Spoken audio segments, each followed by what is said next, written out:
নমস্কার বন্ধুরা, ভক্তিমূলক কথা চ্যানেলে জানাই আপনাদের সকলকে স্বাগত। বন্ধুরা, আশা করছি ঈশ্বরের আশীর্বাদে আপনারা প্রত্যেকেই ভালোই আছেন এবং সুস্থই আছেন। চলছে শ্রাবণ মাস। শ্রাবণ মাস একটি অত্যন্ত পবিত্র মাস, দেবাদিদেব মহাদেবের প্রিয় মাস। এই মাসটি সম্পূর্ণরূপেই মহাদেবের উপর সমর্পিত। শ্রাবণ মাসে কিছু বিশেষ জিনিস আছে, সেটি যদি আপনারা মন্দির থেকে নিয়ে আসতে পারেন তাহলে বুঝবেন বন্ধুরা, নিজের সৌভাগ্যকে নিজের হাতে করেই বাড়ি এনেছেন। আজকের ভিডিওটিতে আমি আপনাদের সঙ্গে শেয়ার করব সোমবারে কোন বিশেষ জিনিস যেটা আপনারা মন্দির থেকে নিয়ে আসবেন এবং তার সাথে সাথে নিয়ে আসতে পারবেন আশীর্বাদ, এছাড়াও আপনার এবং আপনার পরিবারের সৌভাগ্য। তো চলুন বন্ধুরা, ভিডিওটি শুরু করা যাক। মূল পর্বে যাওয়ার আগে আমার সকল বন্ধুদের কাছে একটাই অনুরোধ করব যে ভিডিওটি শেষ পর্যন্ত দেখবেন এবং দেখার পর যদি ভালো লাগে তাহলে অবশ্যই লাইক করবেন এবং আপনাদের নিকট আত্মীয় স্বজন ও বন্ধু বান্ধবদের সাথে অবশ্যই শেয়ার করে দেবেন, যাতে সবাই এই ভিডিওটি পেয়ে উপকৃত হতে পারে। বন্ধুরা, শ্রাবণ মাস বাবা মহাদেবের মাস। এই মাসেই হয়েছিল সমুদ্র মন্থন। সমুদ্র মন্থনের ফলে যে বিষ বেরিয়ে এসেছিল, সেই বিষ থেকেই সমগ্র জগৎ সংসারকে রক্ষা করবার জন্য দেবাদিদেব মহাদেব বিষ পান করেছিলেন। বিষের প্রভাবে তার কণ্ঠ হয়ে উঠেছিল নীলবর্ণ। সেই থেকেই দেবাদিদেব মহাদেব নীলকণ্ঠ নামে পরিচিত। পৌরাণিক কাহিনী অনুসারে শ্রাবণ মাসে শিব ঠাকুরের জন্মও হয়েছে। আবার অনেকে বলেন যে এই মাস হচ্ছে হর গৌরীর মিলনের মাস। দেবী পার্বতী এই শ্রাবণ মাসেই দেবাদিদেব মহাদেবকে স্বামী রূপে পেয়েছিলেন। তাই বন্ধুরা, বুঝতেই পারছেন এই শ্রাবণ মাসের গুরুত্ব কতখানি অপরিসীম।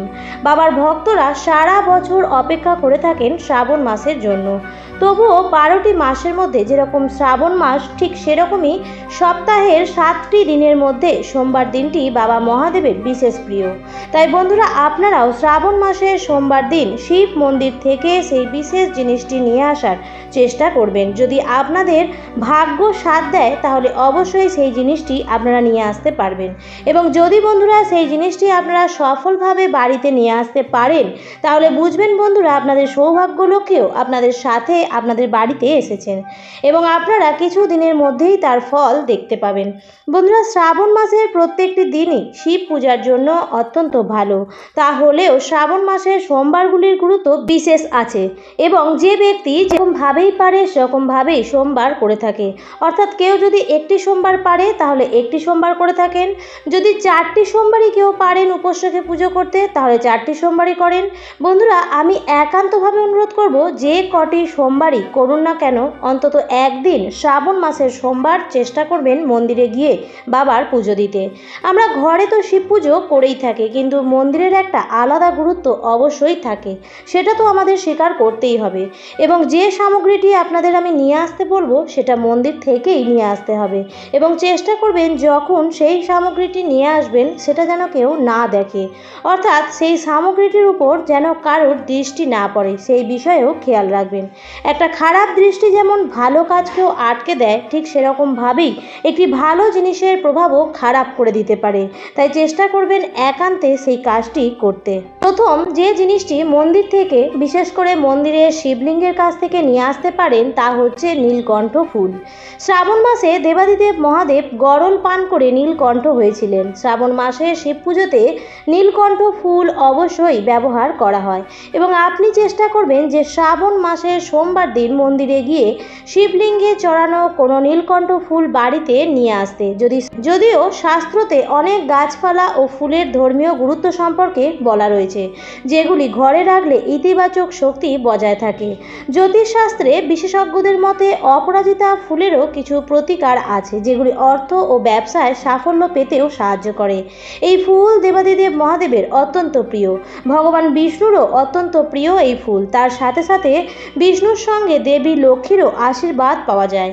শিব এবং দুর্গা পুজোতেও এই ফুল ব্যবহৃত হয়। তাই হিন্দু ধর্ম অনুযায়ী এই ফুল অত্যন্ত শুভ বলে মনে করা হয়। এই ফুলের সুপ্রভাব সংসারের বিপুল উন্নতি ও সৌভাগ্য নিয়ে আসে। দীর্ঘ সময় ধরে বহু চেষ্টা করেও যদি ফল পাচ্ছেন না, আপনার কর্মক্ষেত্রে বাধা আসছে, একটুও জীবনে সফলতা অর্জন করতে পারছেন না, অনেক পরিশ্রম করেও সাফল্য আসছে না, তাহলে সেক্ষেত্রে অপরাজিতা ফুলের মালা শিবলিঙ্গে অবশ্যই অর্পণ করবেন। আর বন্ধুরা, যেটা আমি বলছিলাম নিয়ে আসার কথা, যখন আপনি মন্দিরে যাবেন তার আগে যদি কেউ পুজো দিয়ে থাকে এবং তিনি যদি অপরাজিতা ফুল দিয়ে পুজো দিয়ে থাকেন, সেই ফুলটি যদি শিবলিঙ্গের উপর না থেকে নিচে পড়ে থাকে তাহলে বুঝবেন সেটি বাবা মহাদেবের আশীর্বাদী ফুল।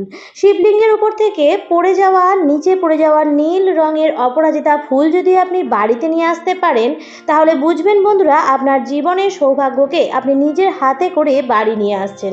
বাড়ি নিয়ে আসার সময় বিশেষভাবে খেয়াল রাখবেন সেই ফুলটি যেন ছেঁড়া না যায় এবং বন্ধুরা খেয়াল রাখবেন যেন কারোর খারাপ দৃষ্টি সেই ফুলটির ওপর না পড়ে।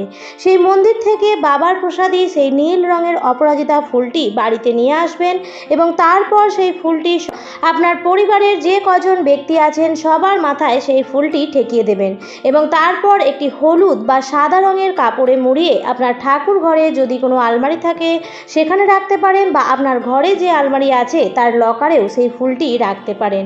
বাবার প্রসাদী সেই অপরাজিতা ফুলটি আপনার বাড়ির সবার জীবনে সৌভাগ্য নিয়ে আসবে। আপনাদের আটকে যাওয়া কাজ সমস্ত বাধা কাটিয়ে এগিয়ে চলবে। যদি আপনার ব্যবসা থাকে তাহলে ব্যবসায় উন্নতি হবে, ছেলে মেয়েদের পড়াশোনার ক্ষেত্রেও ভালো হবে। অনেকে আছেন যে চাকরির জন্য চেষ্টা করছেন বা উচ্চশিক্ষার কোনো বাধা আসছে সেটিও কেটে যাবে। আপনারা প্রত্যেকেই অপরাজিত হবেন। তাই বাবার প্রসাদী অপরাজিতা ফুল যদি আপনারা পান কোনো মন্দিরে তাহলে কিন্তু আনতে একদমই ভুলবেন না।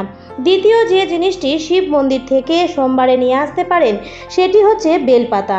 বেলপত্র ছাড়া শিব পুজো কিন্তু অসম্পূর্ণ। তাই বন্ধুরা অবশ্যই শিব মন্দিরে কারো না কারো চড়ানো বেলপাতা অবশ্যই পেয়ে যাবেন। আপনারা কি জানেন বন্ধুরা 6 মাস পর্যন্ত বেলপাতা বাসি হয় না। শিবলিঙ্গে অর্পণ করার পরও তা ধুয়ে পুনরায় অর্পণ করা যায়। কোথাও যদি বেলপাতা না পাওয়া যায় তাহলে তার চূর্ণ অর্পণ করারও বিধান রয়েছে। বেলপাতা বিশেষ করে শিবলিঙ্গে অর্পণ করে রাখা বেলপাতা সেটি যদি শিবলিঙ্গ থেকে নিচে পড়ে থাকে তাহলে বুঝবেন সেটি হচ্ছে বাবার প্রসাদী বেলপাতা। সেই বিল্লপত্র যদি আপনি বাড়িতে নিয়ে আসতে পারেন তাহলে নিজের সৌভাগ্যকে নিজের বাড়িতে নিয়ে আসতে পারবেন। এটি দেবাদিদেব মহাদেবের আশীর্বাদ স্বরূপ এবং আপনাদের বাড়ির জন্য অত্যন্ত শুভ। বেলপাতায় চন্দন বা অষ্টগন্ধা দিয়ে ওম অথবা শিব নাম লিখে অর্পণ করলে ব্যক্তির সমস্ত দুর্লভ মনস্কামনাও পূর্তি হয়। কালিকা পুরাণ অনুযায়ী অর্পিত বেলপাতাকে ডান হাতের বৃদ্ধাঙ্গুষ্ঠ ও তর্জনী থেকে ধরে নামানো উচিত। আবার অর্পণের সময় ডান হাতের অনামিকা ও বৃদ্ধাঙ্গুষ্ঠের প্রয়োগ করা উচিত। 3 জন্মের পাপস্খলন করে এই বেলপাতা। শিবের প্রিয় এই 3 পাতাযুক্ত বেলপাতা সত্য, রজ ও তম গুণের প্রতীক। তাই বন্ধুরা যদি আপনারা শ্রাবণ মাসের সোমবারে শিবলিঙ্গে চড়ানো বেলপাতা বাড়িতে নিয়ে আসতে পারেন তাহলে বুঝবেন বন্ধুরা দেবাদিদেব মহাদেবের আশীর্বাদ আপনি এবং আপনার পরিবার অবশ্যই পাচ্ছেন। সেই পাতাটিকে বাড়িতে নিয়ে এসে আপনার বাড়িতে যে কজন আছে প্রত্যেকের মাথাতেই ঠেকানোর পর একটি সাদা বা হলুদ রঙের কাপড়ে মুড়ে আপনার ঠাকুর ঘরে বা আপনার আলমারির লকারে সেটি রেখে দিন। কোনো ভালো কাজে যাওয়ার আগে, পরীক্ষা দিতে যাওয়ার আগে বা কোনো শুভ কাজে যাওয়ার আগে সেই প্রসাদী বেলপাতাটি সেই ব্যক্তির মাথায় ঠেকিয়ে দিন। সেই ব্যক্তি যে কাজেই যাবে সেই কাজেই সফলতা অর্জন করবে। সেই বেলপাতা বাড়িতে থাকলে কোনো ব্যক্তি আপনার কোনো ক্ষতি করতে পারবে না। এরপর বন্ধুরা সর্বশেষ যে জিনিসটি শিব মন্দির থেকে সোমবার নিয়ে আসার কথা বলবো তা হচ্ছে বাবার মাথায় অর্পণ করা জল বা দুধ। বন্ধুরা আপনারা বাবার মাথায় জল ঢালার জন্য যে ঘটিতে করে জল বা দুধ নিয়ে যাচ্ছেন বাবার মাথায় ঢালার পর নিচে যেখান থেকে জলটি মেঝেতে পড়ছে সেই জায়গায় সেই ঘটিটি রেখে সেই জলটি বা দুধটি সংগ্রহ করে নিন এবং বাবার মাথায় ঢালা সেই জলটি ঘরে নিয়ে এসে সারা ঘরে ছিটিয়ে দিন। এর ফলে বন্ধুরা বাড়িতে কোনো রকম কোনো নেতিবাচক কিছু থেকে থাকলে তা নিমেষেই দূরীভূত হয়ে যাবে এবং বন্ধুরা পরিবারে যে কোনো কাজ করতে গেলেই যে বাধা বিপত্তিগুলি আসছিল সেই বাধা বিপত্তি থেকে সহজেই মুক্তি পেয়ে যাবেন এবং সব কাজেই সফলতা প্রাপ্ত হবে।